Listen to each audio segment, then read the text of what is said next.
Hi everyone, and welcome to Chapter 3. Chapter 3 focuses on the skills approach, and you'll see it really gives you some insights on how to think about leadership in terms of three main buckets. So let's dive right in. We're going to talk about Katz's model, and that'll take up the majority of the chapter. And it's very easy to comprehend and apply. You'll see, like all the other chapters, we present the pros and cons of it at the end of the chapter, but let's talk a little bit more about it. So this skills approach gets into, as you see on the right there, the ability to use one's knowledge and competencies to accomplish a set of goals. But it's different than the way that we've seen in the past chapters, like with the trait approach. The skills, or the three-skill approach from Katz gets into three different types of skills: technical, human, and conceptual. And I'll be honest, I'm very familiar and have used this. One of my mentors throughout my career actually did her PhD dissertation on this model, and I've learned a great deal from working with her on this model. And what it does is it breaks them into these three different areas. Now, when you look at it this way, it doesn't make as much sense, but let's look at this visual here, and let's spend a little bit of time here. If you look at the technical, human, or people side and conceptual skills, what this visual maps out is that as leaders grow their career, so look on the left-hand side there, and you see as you grow up through the model, supervisory management, and then to top management, your people skills, that middle column, stays exactly the same. You always need them, whether you're at a frontline supervisory role or whether you're at an executive vice president role. You always need the same people. But what the model points out here, which is very true in leadership today, is that your technical skills that you need in your frontline, your supervisory management, so the bottom left-hand corner, are much more significant than in your top management. So let's say, for example, you work for a company that builds widgets.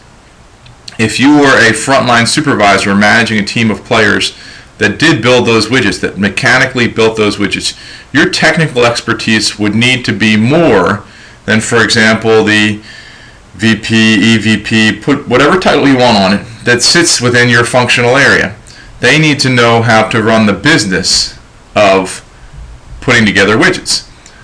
Whereas on the right-hand side, the conceptual, you can see that the supervisor needs less, because again, they're so focused on technically getting done what needs to get done, building the widgets, that their conceptual understanding of things like where is the widget industry going, who are their main competitors in widget assembly, what does their widget distribution model look like, and what's the effectiveness of that model?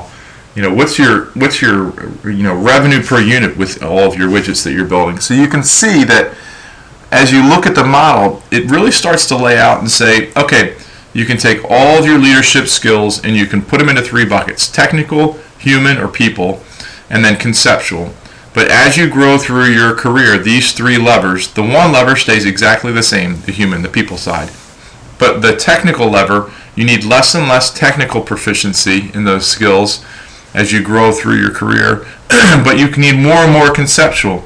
And the last point I'll make about the technical is, think about CEOs that jump from company to company to company, and how is it that they are able to leverage their leadership skills? Well, really, they're not calling as much on their technical. So if you think about somebody jump from retail to manufacturing, well, the value in their leadership coming to the table is likely the combination more so of their human and conceptual, and not the pull of the technical, which is maybe something that a leader that grew up through the organization might have more of. So let's dig a little deeper in these. And the technical skill is about that functional proficiency. So it doesn't have to be, a technical skill could be your ability to sell, your ability to make the widgets, your ability to crunch numbers as an accountant, whatever that hands-on ability is that you have, and again, it's most important at those lower levels.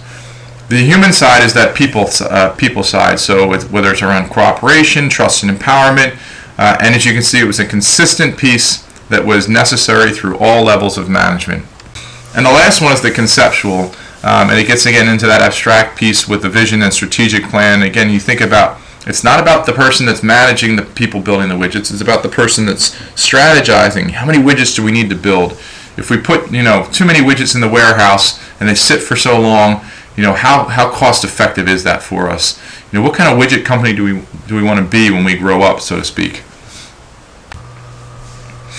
So within the skills-based model, there's a couple of different items, if you will, 5 items that as you double-click through the model, it gives you a little bit more definition, and let's go into those now. The first one gets into Mumford's research, and you can see this is probably some of the more modern research that's in the text that we're using, and you can see that it really gets into examining the relationship between leaders' knowledge, skills, and leaders' performance. A lot of what people do is actually do what's something called working backwards here, and we'll show you that on this visual. Working backwards, so if you look at, there's individual attributes, competencies, and leadership outcomes, and each of these are a finite list based on this model, meaning that it's not like when you did your leadership traits exercise and you said, give me the top 10 that you have, but every person that you surveyed might have given you a different top 10 list. There's 4 in the individual attributes, 3 in the competencies, and 2 in the leadership outcomes. But working backwards basically means, what are the leadership outcomes that you're trying to achieve, and then what are the competencies that drive those outcomes, and then what are the individual attributes that drive the competencies that drive the leadership outcomes. So if you think about it, most organizations, especially when you think about most for-profit organizations, are in the, but even nonprofit, are in the business of creating outcomes. Those outcomes may vary, whether they're widgets or service projects or bank accounts or whatever it might be. But there are certain competencies that drive those outcomes, and then there are individual attributes that drive those competencies. So when you look at the 3 types of competencies, you can see it gets into problem solving, social judgment, and knowledge. And the problem solving, I think, is one of the most critical, and why it's listed first, because business isn't linear, as we saw in the last chapter. There are, and leadership isn't linear. There are reactions necessary, as we talked about. The reactions of how the leadership models changed after the World Wars. That it wasn't like if this then that, and there was a formula that taught you how to be a leader. It's more of this as you see, the ill-defined, unusual pieces. The social judgment is really getting into overall awareness, awareness of people, awareness of what's being socially acceptable, and then the knowledge gets into the mental structures, so just the aggregate information, your mental hard drive, if you will. Within the individual attributes, there's 4 different areas, and again, not about memorization here. What you're thinking about is that the general cognitive ability gets into all of that mental processing. So think of if you're buying a computer, the processing speed, whereas the crystallized cognitive ability gets into your hard drive. So how quickly can you process is the first box. How much information do you have on your hard drive represents the second box. There is some overlap, as you can see. The last one in the general cognitive ability is the memory, but it's more that ability to recall the memory as opposed to the intellectual ability learned over time. Motivation gets into that skill versus will piece, and really primarily focusing on the will and that social good. As you can imagine, motivation significantly influences the people side, that middle bucket of this model that Katz has put out. And then within personality, it's any characteristic. You can see the definition here that makes things more simple, and really, again, we talked about one of the earlier chapters. People want to work or people want to live in a country where they like their president. Well, most people want to work in an environment where they like the leader they work for as well. The loyalty and the trust factor, and the ability to kind of run through brick walls and do what needs to be done, really comes out of that piece there. Within the leadership outcomes, which again was that far box to the right, the problem solving and the performance piece is really about how are you going to break down the problem, and then what success have you had with that. So the left side, you can see, if you only can do the left side but not the right side, you might be considered a thought leader, but not necessarily have much credibility as an academic or as as a performer, as a practitioner. So if someone is 100% academic, then they're probably more in the thought leader category, whereas if you have someone that's more of a, just kind of never been through any degrees or things along that line and just really street savvy, they might be focused more on the performance. And there's no right or wrong balance here. It's just recognizing that different situations and different organizational cultures call for a different balance. So, I've worked in banking environments before where the actual, educational attainment wasn't valued as much. But when you work in highly technical organizations, it's important that you have that credibility both from a book smart and a street smart perspective. So one of the things that we talk about now is how the career experiences, as you see on the bottom of the slide, influence your individual attributes and your competencies, and the environmental influences impact all three. So let's look at that. Your career experiences are made up of the four cells that you see on this slide, and it's what you've gained through your navigation through your career and those experiences. So if you were running a call center and someone else was running a call center, what was the difference between your experience in call center A versus someone else's experience in call center B? Well, you can see maybe you had different training, maybe you had a different mentor, maybe your call center experience was different, maybe somebody was involved in building a call center from scratch and somebody else was involved in shutting it down. So you can see how that influences your skills approach here. And then the environmental influences really represents what's going on around you in that environment. So outdated technology. I worked in a banking call center environment when we went through Y2K, and that's an experience that for me definitely influenced how I think about customer service and running operations. And it's something that people that working in call center environments wouldn't see that today.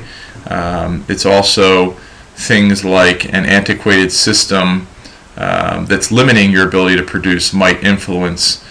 So you can only be, if your call center's only so capable of doing so many things, you're only going to be able to have so much success as a leader. It's think about if you were working on a construction project and you had just very, very basic tools.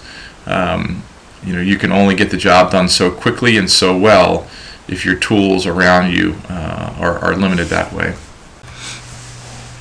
So how does the skills approach work? As you notice, we end each of the chapters within the text with the breakdown here, the strengths and the criticisms. So the overall focus, it's a nice model because it gets you into a very easy to apply. I mean, you think about it, you can go back to that slide where you're thinking about the technical skills, the people skills, and the conceptual skills, and you can say, oh, I remember on the left the supervisory level needs more technical and less conceptual, and it's the opposite when you get up to the top management.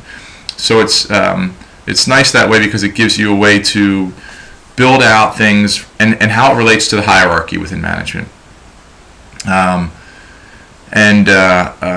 Mumford adds in a little bit more detail in terms of the outcomes are a direct result of the skills in three different areas here, which I think the two play very nicely into each other. The strength is of the structure. It's available to everyone. So again, it's easy. It applies to an entire organization. It's expansive. It's a nice overlay. It's conversational. It's simplistic. But the strength or the criticisms of this are that it's too general. So it's just so broad that sure, it's neat because you can put everyone into it, but you lose that level of specificity. Again, it doesn't have the list of traits like what you're doing in the surveys. So when you look at, okay, yeah, I can build a development plan or hire someone that has either more or less technical or conceptual skills, but that double-click information is somewhat limited, and so that's one of the shortcoming of it as well.